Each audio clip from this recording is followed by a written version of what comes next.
Boa noite, meus queridos e queridas ouvintes.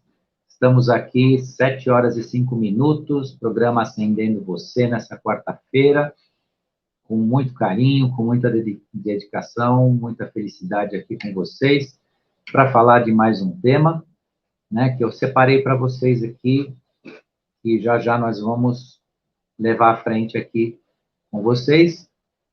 E antes de iniciar o tema, lembrar o pessoal que está chegando, o pessoal que ainda não se inscreveu, se inscrever no canal, TV Crom, acionar o sininho das notificações, dê lá o seu gostei, né, que isso contribui para divulgar o trabalho. Mais uma vez, eu sempre falo para vocês, isso não é para criar nenhum tipo de benefício ou mérito para nós, para que mais pessoas possam também aproveitar o conteúdo das nossas lives, se assim for o seu interesse, se for assim que a pessoa está desejando seguir no ramo do conhecimento e da consciência. Então, a participação de vocês é maravilhosa, as visualizações que vocês fazem é maravilhosas, os comentários, mas o like ali, né, e também as visualizações conta muito para a gente multiplicar esse trabalho. Então, agradeço, sou muito grato a todos que assim participam, fazem os seus comentários e também reforçam, né, a divulgação desse trabalho. Então, o tema de hoje é o Portal Abril. Veja o que veio com ele.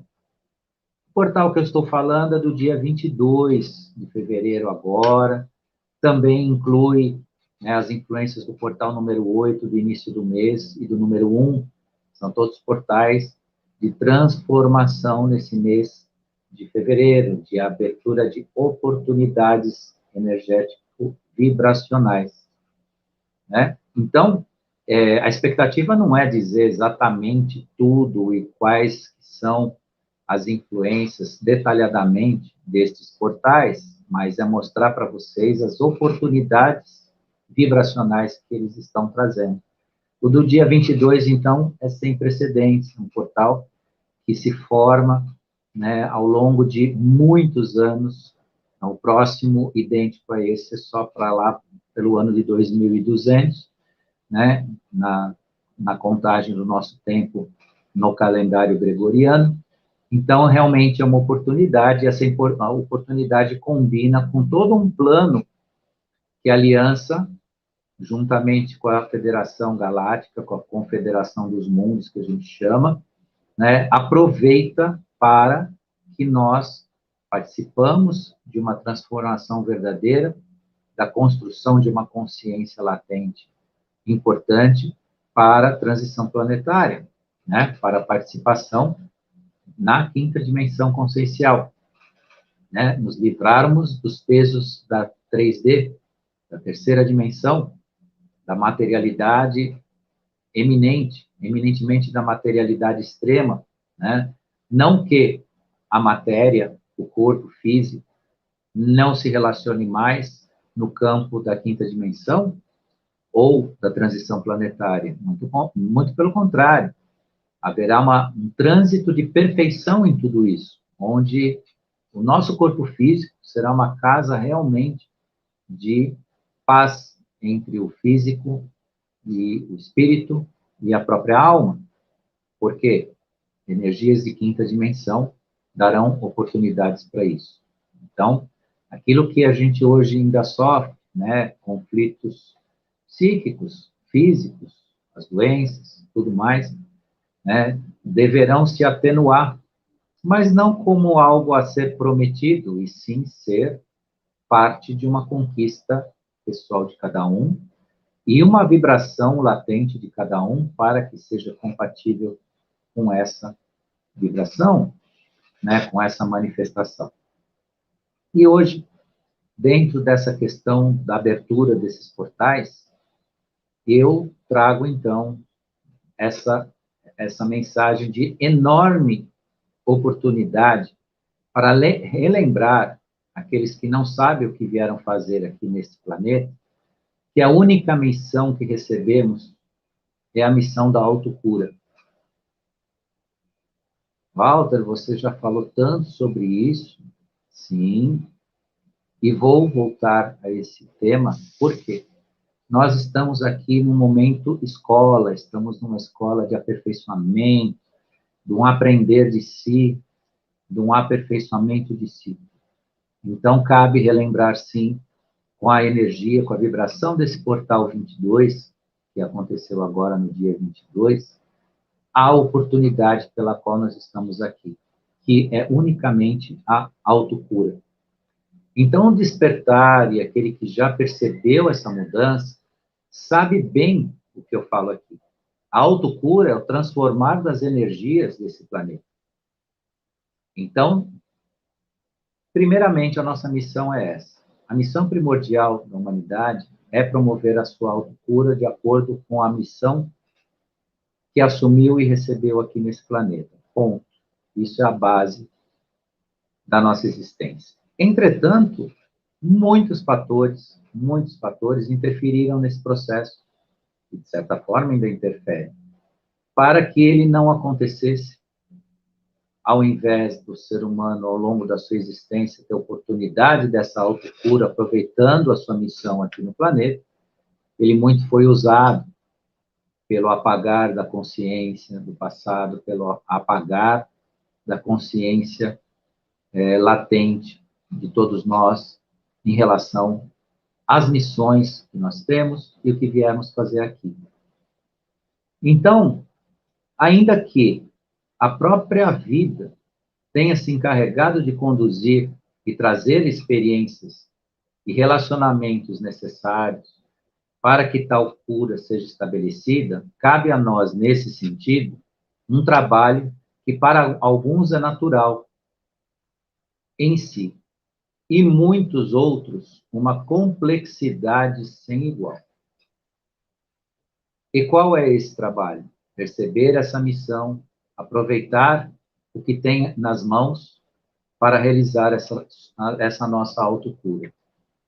Então, a nossa missão aqui física é essa busca, nos curarmos daquilo que nos traz aqui como seres de uma consciência parcial da nossa existência, da verdade, da realidade. A cura em si, que eu falo aqui, dentro dessa oportunidade trazida por essa vibração, pelo portal 22, vem do abandonar a ilusão, a idealização projetiva, o narcisismo, as perigosas zonas de conforto, a esquizopatia recorrente e a zona da esquizofrenia casual ou assumida. Nossa, Walter, o que é tudo isso? Dá uma explicada? Dou sim, vamos lá. O que é idealização? É criar um mundo que só você acredita, um mundo que você entende como um mundo ideal. Isso é o princípio da idealização.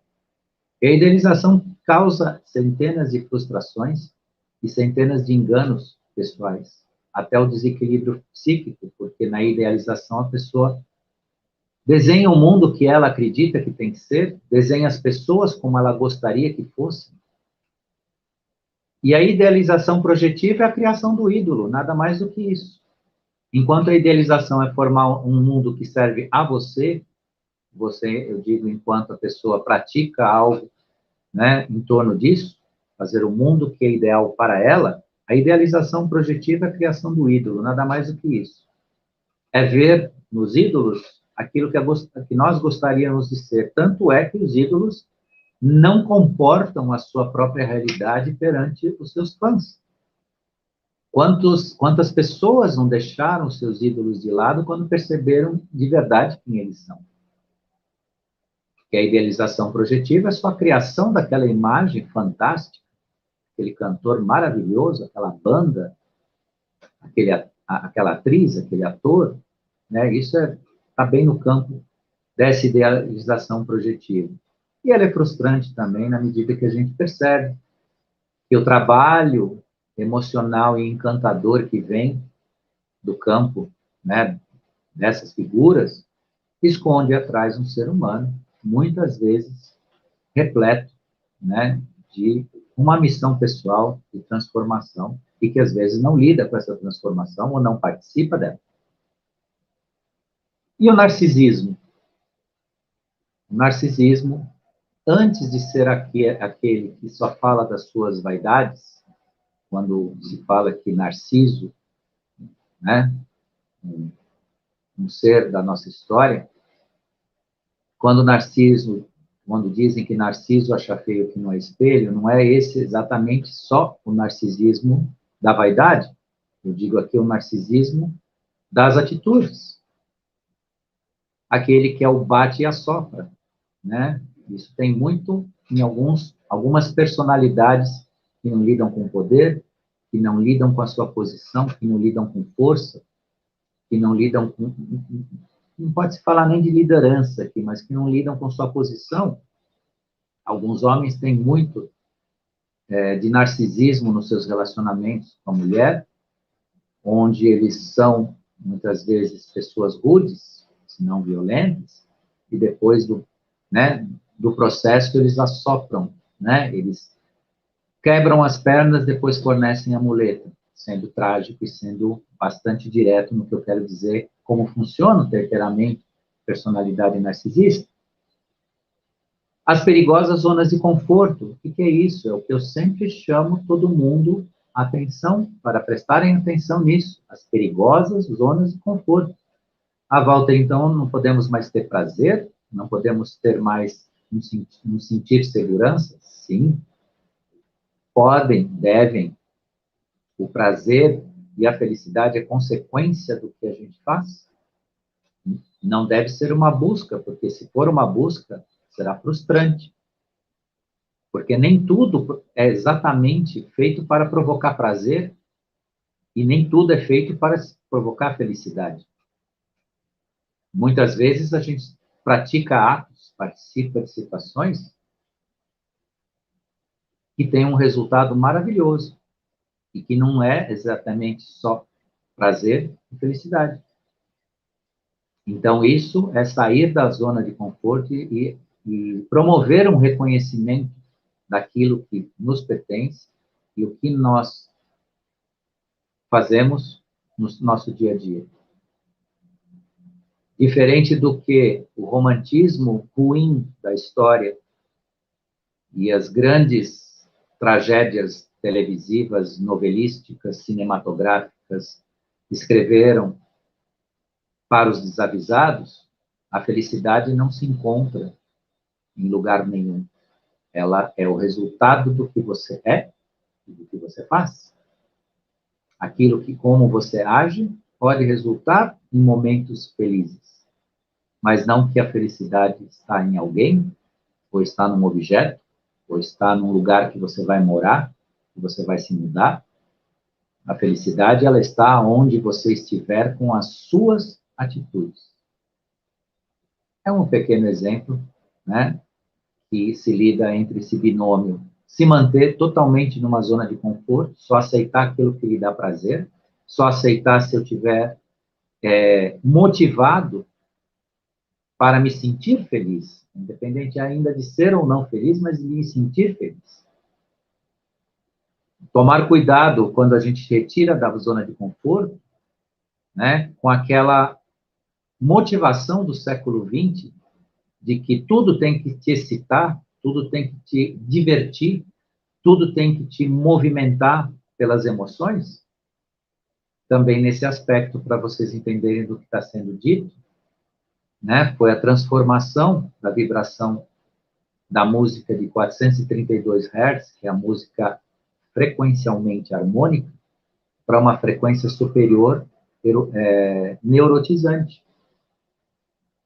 Por quê? Porque a ideia da indústria fonográfica no mundo, e a ideia da indústria, que a gente chama indústria da promoção da arte musical, e, consequentemente, de outras linhas que se usa o som como um artifício de entretenimento,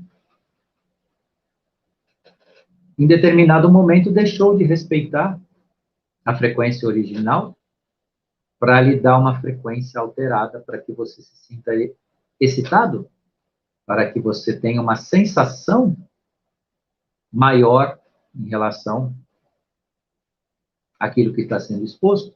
Resultado, se neurotizou a sociedade de tal forma que isso trouxe consequências diversas às pessoas. Sair da zona de conforto é justamente reconhecer esses processos, saber que esses processos interferem em cada um de nós. É sair do campo da autoalienação, aquele não querer ver, que é tão comum, tão comum. O que eu digo aqui para vocês, eu tenho certeza absoluta que quem me assiste aqui com regularidade entende tudo o que eu estou falando. Mas, ao falar isso fora desse nosso momento aqui, a maioria não quer sequer ouvir. Não quer sequer saber que ela precisa sair desse tal estado de conforto, para o bem dela, para uma autocura, um autorreconhecimento do que é e do que faz. A esquizopatia recorrente, o que é isso, esquizopatia recorrente? Está ligado num binômio entre idealizar o mundo e fugir e criar a sua própria realidade. A esquizopatia recorrente é um estado de uma criação da realidade própria, de uma realidade própria. Então, é uma espécie de interpretação pessoal do dia a dia. Uma pessoa conversa com uma pessoa que age dessa forma consigo mesmo, e quem recebe a mensagem distorce o sentido, as intenções, cria um mundo particular próprio e perigoso. Porque esse mundo, geralmente, quando acontece essa esquizopatia recorrente, existe um campo emocional não resolvido. Às vezes existem traumas do passado, existem comportamentos recorrentes, que se chama de manias, e que colocam essa pessoa nesse estado de esquizofático. E aí, a pessoa que age assim tem uma fuga terrível do seu próprio eu verdadeiro, da sua autoconsciência, e, consequentemente, uma possibilidade de uma autocura. E a zona que eu falei para vocês, da esquizofrenia casual ou assumida, aí já é um campo patológico, né, que está no campo da psiquiatria, da própria psicologia, onde a pessoa realmente vive uma realidade totalmente dela, totalmente fora do que o mundo é, do que as pessoas são. Então, ela interpreta totalmente, mas isso já é uma patologia grave. Mas muito mais comum do que se pensa. Muita gente, em estados esquizofrênicos, convive com a sociedade regularmente. Regularmente. Mas, enfim, por que eu toquei nesses pontos importantes? Porque a cura de si necessita que nós lidemos com todos esses aspectos principais. Pode ter outros mais sutis, que eu não citei aqui, não são só esses. Mas o importante é lembrar de cada um deles e nos colocar nos momentos dos conflitos pessoais consigo mesmo ou com a sociedade que a gente vive, com a família, com a esposa, com o marido, com os filhos, aonde nós não estamos exercendo qualquer um desses elementos. Quando que numa discussão familiar a gente não está sendo narcisista? Ou está tratando os filhos de forma narcisista? Os pais narcisistas, eles tendem a cercear a liberdade dos filhos, querer tê-los dentro de casa, amarrados. E essa liberdade não é o proibir que eles saiam para se divertir ou fazer alguma coisa, é não deixar que eles sigam a sua vida, com a sua liberdade, com a sua capacidade de construir. Isso é um exemplo de, por exemplo, pais narcisistas, como eu já falei anteriormente, que pode haver relacionamentos Eu dei o exemplo do homem, mas também pode haver isso, né? Uma característica no mundo feminino também, de um comportamento narcisista. Mas, enfim, não vou voltar nisso, porque a gente já meio que falou um pouco disso. O importante é chamar a atenção de vocês no sentido do processo de autocura, aonde eu estou. Porque os processos conflituosos, eles não deixam de existir, pelo menos a médio prazo, talvez até um pouco longo, da nossa realidade. Por mais que o despertar faça parte de cada um de nós, alguns despertos, outros no processo de despertar, os processos humanos, emocionais, os relacionamentos, os sentimentos, eles permanecem e devem fazer parte dessa nossa missão de autocura. Daí, então, né, a necessidade da gente se colocar em cada um desses elementos e entender aonde eu estou. Será que eu estou também sendo muito, vou chamar, medroso de não querer largar minha zona de conforto? Porque a autocura requer isso também, né? Essencialmente isso também. Mas seguindo aqui, o ego, via de regra, não aceita essas mudanças e cria uma série de subterfúgios mentais para distanciá-lo da sua verdadeira missão e propósito. Isso é outro elemento importantíssimo no nosso processo de autocura, aproveitando a energia do nosso portal 22, lidar com o próprio ego, ou ter a certeza que todos nós temos um, e que ele cria justificativas enormes para que a gente fuja da verdade ou da nossa transformação. Deixo uma dica para vocês, que é uma dica psicanalítica, né? Isso está muito no campo do divã, dos consultórios psicanalíticos, mas serve para a nossa lida. Quando você se defende demais de alguma coisa que te mostraram, ou que você chegou à conclusão, você não está interiorizando nada. O seu ego, usando sua capacidade intelectual, está te desviando de uma consciência que você está recebendo naquele momento. Então, às vezes, numa discussão, a pessoa que discute com a gente mostra, ou para se defender, ou para defender uma opinião, é um debate, mas às vezes as coisas começam a se acalorar e nesse debate, nessa situação específica, nos mostram algo que nós somos, de verdade. Às vezes vem, você é um pouco arrogante, você é teimoso, você isso, essa e aquilo. Independentemente disso ter um aspecto direcionado a um embate, a vencer uma discussão, procure não se defender disso no campo consciencial. Não confundam aqui que eu quero dizer que tudo que se recebe tem que sim, né, entre aspas, engolir como uma verdade. Não é isso. Mas tudo que se escuta, principalmente entre linhas sobre si mesmo, é importante a reflexão. Muitas vezes na família, falam brincando numa reunião de família sobre nós, mas no meio da brincadeira tem a verdade. Aliás, tem uma máxima social bem antiga que fala que toda brincadeira tem seu fundo de verdade. Observem isso. Então, a questão mais difícil nesse sentido, né, pode resultar numa enorme patológica distração pelo ego. E algumas inúmeras pessoas não prestam atenção em seus objetivos pessoais de cura e acreditam, e por vezes movem milhares a acreditar que estão aqui não para se curar, mas para curar outras pessoas. Um número considerável de pessoas crê piamente que possuem uma missão com outra ou com outras pessoas. E nisso entram na vida do outro pensando que vão salvá-lo, perdendo assim um enorme tempo tentando mudar e curar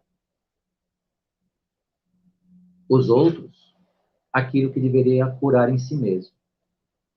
Então, eu convido a todos, e aqui inclui pastores, líderes de centros de tratamento espírita e tudo mais, a fazer essa reflexão, sem crítica, sem aqui apontar ninguém, ninguém aqui tem o direito de apontar ninguém, mas a reflexão é necessária. E cada um de nós, quando tentamos ver no outro uma possibilidade, nós entramos no campo da filantropia, da caridade, né, do contribuir, mas e nós? E nós? Aquilo que nós muitas vezes idealizamos em curar o outro, não praticamos consigo mesmo. E aí cria uma enorme inversão de papéis, inclusive criando karmas indissolúveis. Por quê?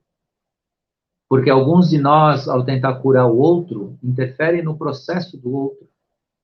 Não tem, por não estar curado, não tem condições de lidar com as adversidades do outro. E aí começa a promover a construção de um karma, se amarrando existencialmente com isso. Quantos que não formam grupos com a finalidade do cuidar, do curar, fazem um trabalho importante, aqui não se desmerece nenhum trabalho nesse sentido, são maravilhosos, mas aqui se fala da autocura, da consciência de si. Então, antes de curar o outro, cure a si mesmo. Porque tudo que nós fazemos e construímos na vida, em primeiro lugar, está a nossa missão de autocura. Então, é muito importante ver isso. Conheço dezenas de pessoas que promovem trabalhos de tentar transformar as pessoas, mas não se transformam. Não participam desse processo. Esperam no outro as transformações. Passam para o outro os processos de transformação. Desejam que os outros se transformem. Elas não percebem e não participam do mesmo processo. Ou não bebem a mesma água que servem. Isso é extremamente interessante e importante observar. Porque a nossa missão básica, nesse estar aqui, nesse estar físico, é isso, essa busca dessa autocura. E ter consciência do quanto nós temos alguns elementos que foram falados hoje, nessa live, para lidar com eles. Não é vergonha lidar com eles ou reconhecer que eles existem. É vergonha desviar a sua atenção disso ou querer se justificar para si mesmo. Porque quando eu disse a vocês que quando alguém vamos jogar aspas nisso, apontado, e começa a se defender demais, apontado no bom sentido, né? Mas é oferecida a oportunidade a alguém de se reconhecer de alguma forma e entra num libelo de defesa, né? Primeiro, não está havendo nenhum processo de consciência por essa pessoa. Ele está simplesmente lidando com o ego e apagando isso de si. Muitos se irritam, muitos se magoam quando são expostos a isso. Todos esses processos têm que haver, deve haver a nossa percepção para lidar. Nem tudo que é dito para cada um de nós, nesse contexto, no contexto de uma transformação, pode ser verdade, mas é nossa missão analisar cada um desses pontos e ver aquilo que, de fato, é parte de uma possibilidade de uma autotransformação.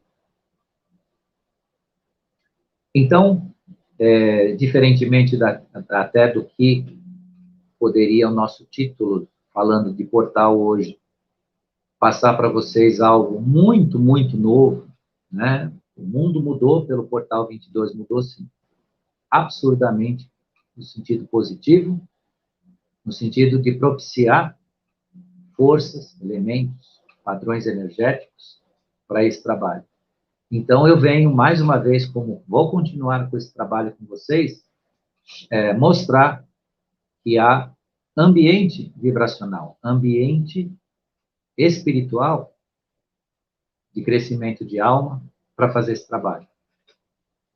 Antigamente era muito mais difícil, muito mais complexo, a perturbação era muito maior, o mundo era extremamente mais denso, por todos os sentidos, poderia ter uma aparente permanência do mesmo. Então, muitos podem pensar que o Walter está fora da realidade, porque hoje existem tantas dificuldades no mundo, e antigamente nós tínhamos um permanecer mais aparentemente em paz, só que enganam-se vocês, quem tem essa ideia. Porque hoje existe, de fato, um ambiente transformador, um ambiente que busca a paz, sim, e mantém um estado de paz no mundo, não para 100%, mas pelo menos não aquele que deflagra, né, conflitos sem precedentes.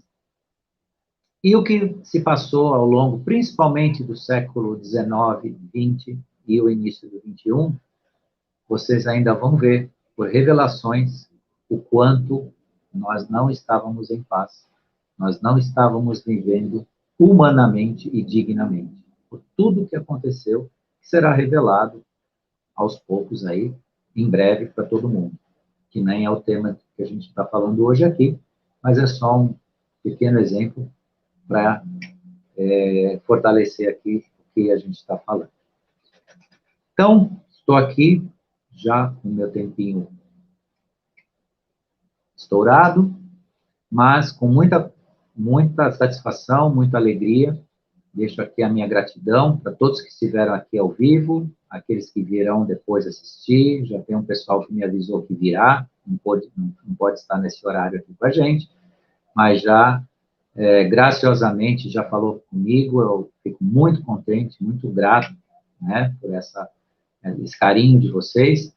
Então, deixo aqui a minha gratidão, o convite para a semana que vem nós continuarmos aí com o tema, né, de transformação, de criar um ambiente de ascensão e construção da alma, né, o espírito está aí e construir nosso corpo-alma para participar de uma ascensão e do equilíbrio que a gente tanto busca e precisa, seja aqui ou seja em qualquer campo da nossa convivência existencial, desde do início de tudo. Então, grato a todos, vou deixar meu boa noite aqui carinhoso e até a próxima quarta-feira.